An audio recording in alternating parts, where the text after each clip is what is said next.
Today we're at ACT. We're going to be picking up a new clutch for the Miata and showing you a little bit of something about advanced clutch technologies.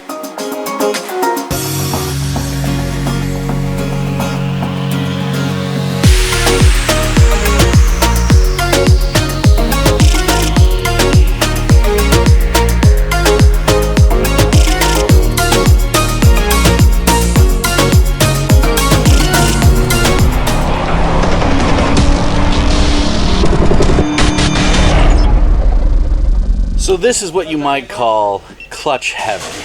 As you can see behind me, beside me, in front of me, clutches are everywhere. These are clutches that are built, put together, all here in Lancaster, California by Advanced Clutch Technologies, ACT, as you all well know.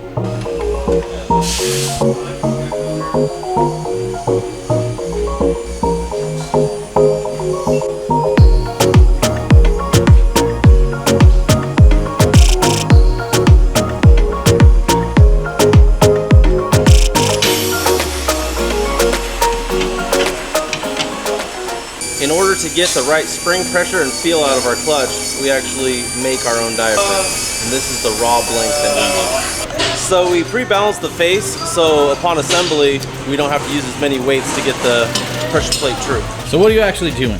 Balancing. Of course, it's heavy on this side, so I get rid of what's heavy, balance it out.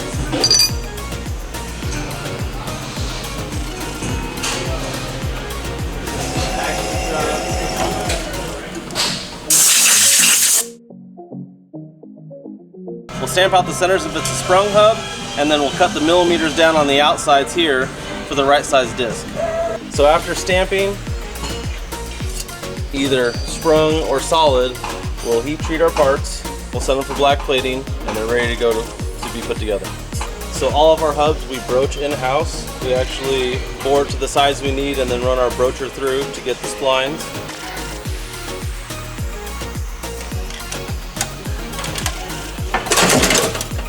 Flip it over.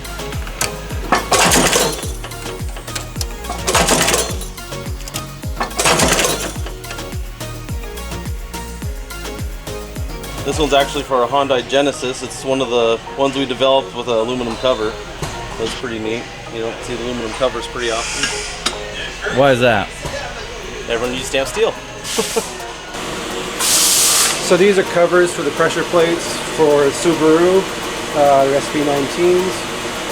And what we're going to be doing is going to be laser marking our serial numbers, our logos, as well as the FSI number and decal.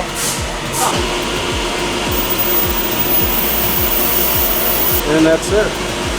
Our logo, the part number, and the serial number.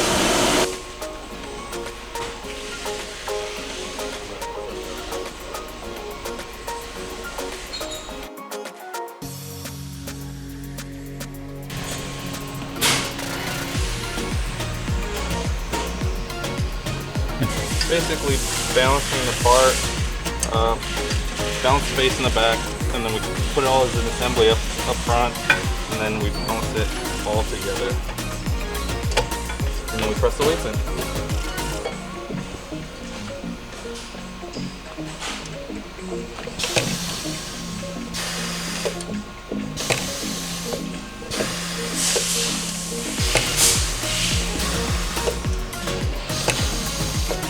I never realized those were actually weights.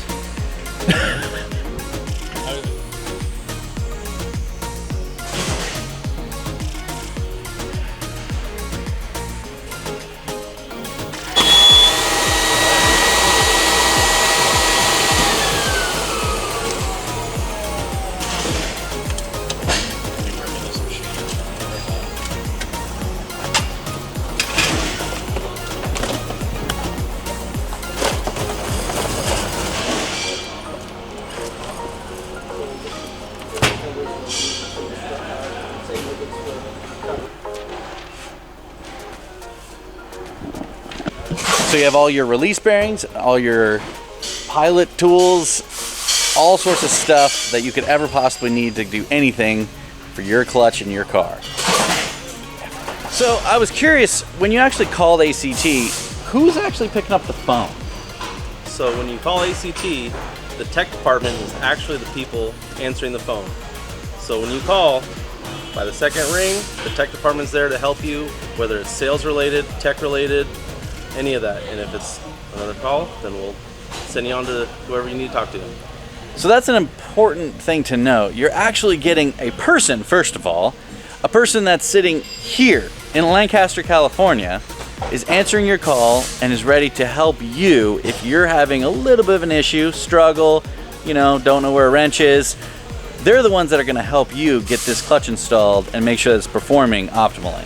That's very, very important. How many times do you guys recommend resurfacing a flywheel before you get a new one?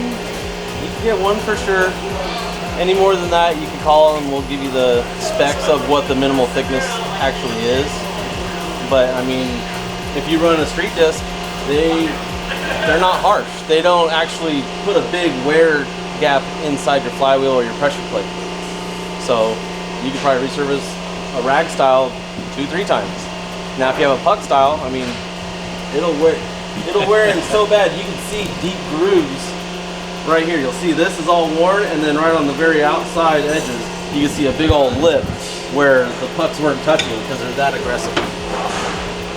Gear rattle is what we call it. It's a little noise when it puts off the clutch at idle, you can hear it. It's called burst rattle. Yeah, that's very true. I know we drove a buddy of ours, MR2, which has a non-sprung 6-puck, I believe, in it. And yeah, his shifter is just the entire time a lot of times. Versus, I know, like, inherently, most cars that I end up upgrading or doing, I generally always decide to go with a sprung version. And part of that was based on recommendations by ACT. One of the things that we were doing with the Subaru is they were saying it would help dampen those loads. So that actually makes a lot of sense. And it also promotes spline life. So the torque vibrations going back and forth. The splines are actually a little softer than the input shaft because You want that one to fail. Yeah, what costs more to change, an input shaft or a hub? Absolutely. So when you have no springs and you have a solid hub, now instead of the springs absorbing the torsional vibrations back and forth, it'll slowly over time, I'm not saying it's fast, but I mean a couple of years, whatever, depending on how you drive, it could eventually wear these splines out and you'll have a failure. Awesome. But I mean, that's... But you'd rather have the failure here Yeah. than on the transmission itself, which Exactly. is caution. And that's why we intentionally make them softer. But Which that actually takes a lot of effort for you guys to make sure that you go to one of those pieces of equipment, each car, and say, make sure that this is a lower grade material than that because of that exact reason. well, we also, so yes, the hub might be a little softer right here, but we do induction harden all the windows for the springs, so it's nice and strong, so it doesn't, you don't have a failure there. So another thing that a lot of people are very interested in is, as you see here, this is a full face disc of what you would see more so than like a stock vehicle that you buy. And then this is a puck design. So what actually really gives this puck design more grabbing power than a full face unit? So the puck discs actually have a higher coefficient of friction. Because I mean, you instantly look at it and go, "There's more material here. This has got to grab better than this." But this actually will grab a lot harder. And then the difference between these, when you have them in a car, this one will feel like a light switch off and on. There's no modulation in the pedal. This one, you'll have that. And for one, it's material, and for two, these actually have what's called Marcel, which is the air gap in between the disc. So when you let off the pedal and the car starts to slowly move, and then it engages, you're actually touching it and it's slipping, and then when it's fully clamped, then it goes. Instead of this where there's no Marcel, as soon as it touches, it grabs and it goes. Yeah. So that's the difference between Marcel and non-Marcel. What about the different materials between the two? Talking about the friction material itself. Well, one's a organic rag style and one's a puck style. This one's harsh. This one, a lot of people, when they get a puck disc, they'll try to baby it and try to slip the clutch, and they don't realize they're actually wearing it out fast. These things like harsh engagement, just hard on off, and that's how they're made. When people try to go slow and take off slow, they're actually wearing them out prematurely. So that brings us into a really key point here. When you're going with a clutch like this, with a puck style, if you're going to be daily driving this puck style clutch, and especially if you're going to go sit in, let's say, LA traffic for a little bit, and you're going to be smoothly trying to engage the clutch a bunch throughout the entirety for the, you know, let's say you drive for 2.5 hours because you're going like 30 minutes on the road, you're not.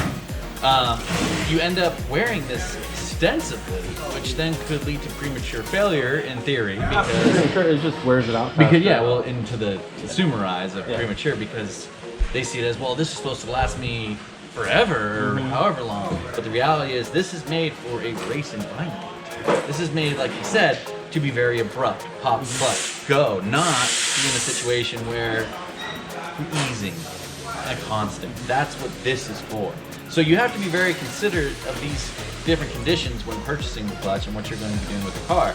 So that's definitely something to think about when purchasing a clutch. And some people, they'll ask, well, how long does your clutch last? Well, it depends how you drive.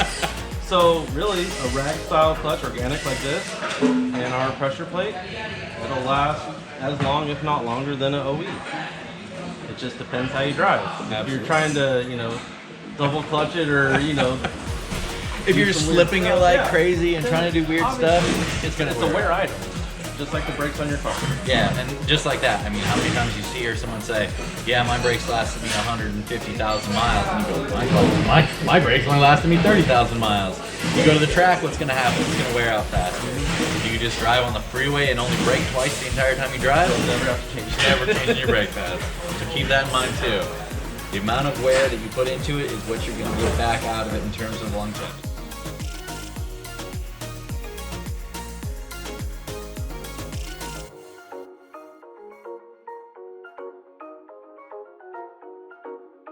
So this is actually our new ACT pressure plate. This is gonna hold all of our forepuck and do all the other jazz. This is actually what's gonna make it engage to make all that power of the Miata go to the wheels.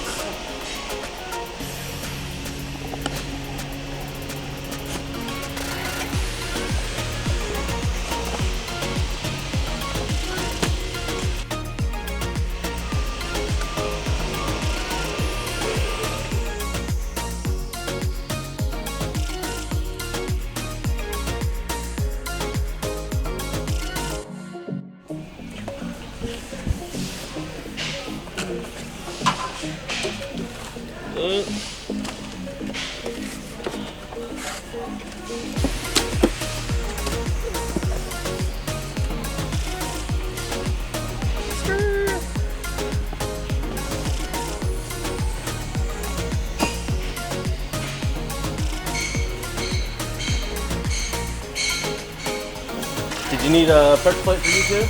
I do.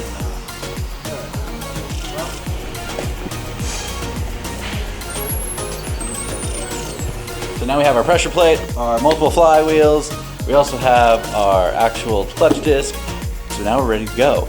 Ryan himself picked up a flywheel today, and our buddy Josh also got a flywheel today. So now we are definitely all set. Miatas, here we come.